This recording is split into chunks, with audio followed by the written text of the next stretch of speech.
Isang kwento na ang pamagat ay Naiwan na Panyo. Isang maikling kwento ng pag-ibig. Ni Jim Palaboy Imagination Story. Isang araw, ang panyo. Naiwan ni Mia ang kanyang paboritong panyo sa library ng university, isang puting panyo na may maliliit na bulaklak sa gilid.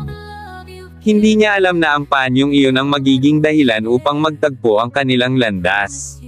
Nang makita ni Jim Palaboy ang panyo sa mesa, agad niyang naalala ang dalagang palaging nakaupo sa tabi ng bintana, tahimik na nagbabasa. Hindi niya napigil ang kunin ito at hanapin ang may-ari. Kabanata 2, ang pagkikita. Excuse me, is this yours? Tanong ni Jim Palaboy nang makita niya si Mia sa hallway kinabukasan. Napalingon si Mia at nagulat nang makita ang panyo sa kamay ng lalaki. Oo, salamat. Akala ko nawala na yon.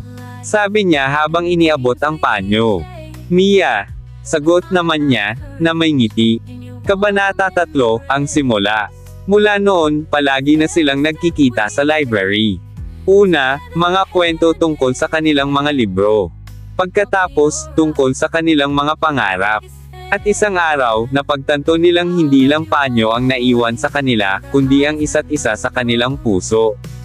Pagtatapos, isang taon ang nakalipas, nang bigyan ni Jim Palaboy si Mia ng isang kahon. Nang buksan niya ito, nakita niya ang panyong puti na may bulaklak, at isang singsing sa gitna. Ngayon, hinding-hindi ka na maiiwan, bulong ni Jim Palaboy. At sa library na kung saan sila unang nagtagpo, sumagot si Mia ng isang malinaw na, oo. Ang pag-ibig ay parang panyo, hindi mo man sinasadyang iwanan, may taong mag-iingat nito para sayo.